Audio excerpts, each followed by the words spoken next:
The chairman, Senator Hawley. Thank you very much, Senator King. Thanks to all the witnesses for being here. Dr. Gleason, if I could just start with you. I just want to start with a question about Oak Ridge National Lab.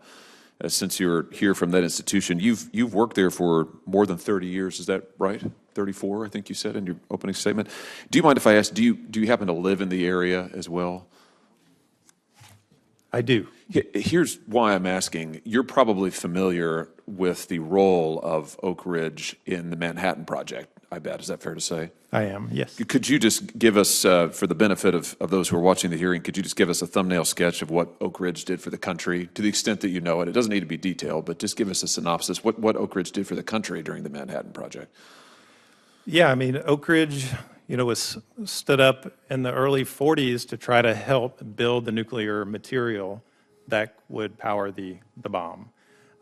So we built the world's first continuously operating nuclear reactor called the graphite reactor, which was part of that process. The graphite reactor is no longer operational, but you can go look at it. It's a wonderful tour stop when you come to Oak Ridge. But we are very proud of our roots in the Manhattan Project, and it continues to inform our national security mission part of what we do. We do Office of Science work, we do national security work, but our roots in the Manhattan Project, one of the big areas that came out of that was our material science strength. And we have a huge pillar and strength of material science that its roots go back to that Manhattan Project and Oak Ridge's contributions. Very good. Thank you for that. I asked because Oak Ridge was such a critical part of the Manhattan Project, as you say, and the Oppenheimer movie of this last year, I think, raised awareness about what that project looked like and how it got started and the importance of Los Alamos. But really, at Oak Ridge, the government produced plutonium, and then there were other uranium processing sites around the country, including in my home state of Missouri, in St. Louis.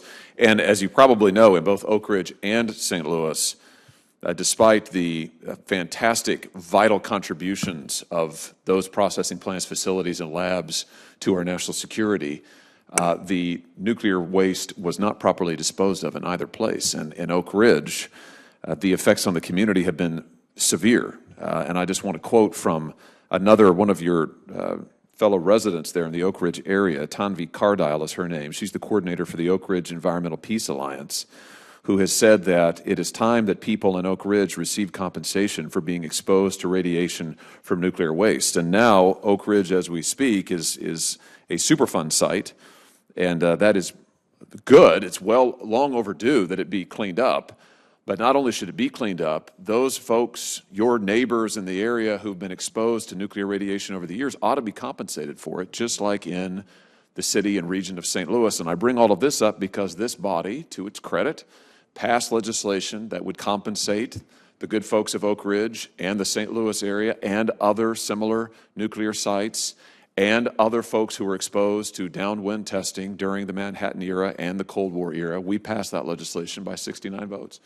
And I look across the aisle, Senator King voted for that. I appreciate that, Senator, and most of my colleagues. It was a huge vote. It's now in the House of Representatives, and having you here from Oak Ridge, considering everything Oak Ridge and the entire region there that you work at has done for this country, I couldn't let the opportunity pass to thank the good people of Oak Ridge, to thank the scientists that you work with, to thank that community, and also to call on my colleagues in the House to pass this legislation, compensate these good Americans who bore the brunt of our effort in the Second World War and the Cold War, which we won because of the effort of people at Oak Ridge and in St. Louis and in the residents who weren't themselves scientists but lived in the area and have suffered the effects of the nuclear radiation. They're proud to be Americans and to have served in this effort. They deserve compensation, however, just as they deserve to have their communities cleaned up. So thank you, Dr. Gleason, for testifying about the significance of that.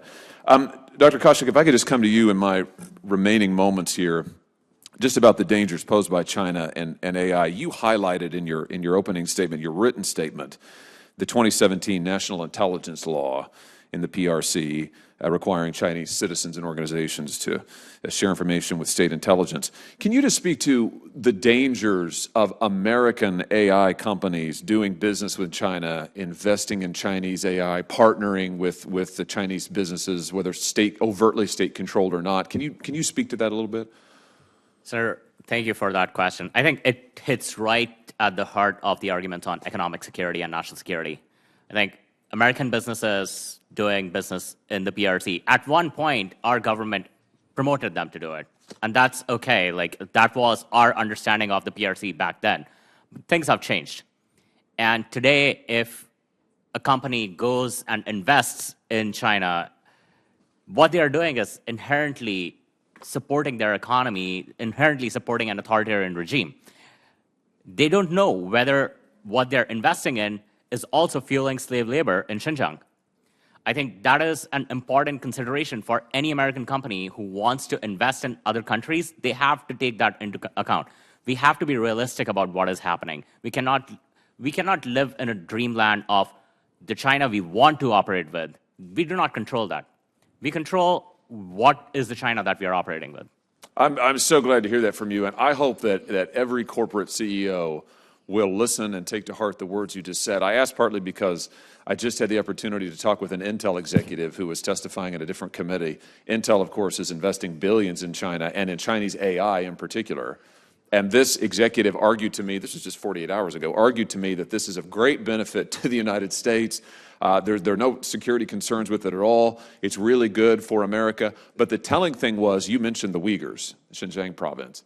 He would not condemn the persecution of the Uyghurs. And he said, well, I can't speak to that. It's unclear if there really is any forced labor in China.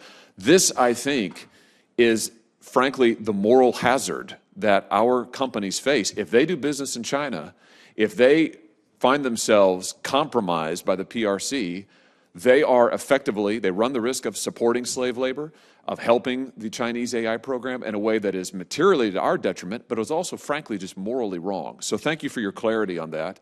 And I just think these companies, these so-called American companies, it's time that they actually did something for the values that we cherish as Americans. And ending slave labor ought to be at the very top of that list. And I, frankly, am sick of these companies taking billions. Intel is getting billions, $8.5 billion just approved to go to Intel under recent laws that this body has passed. And yet they're turning around and spending billions in China and won't condemn slave labor. In fact, maybe benefiting from it. And I just think that's wrong.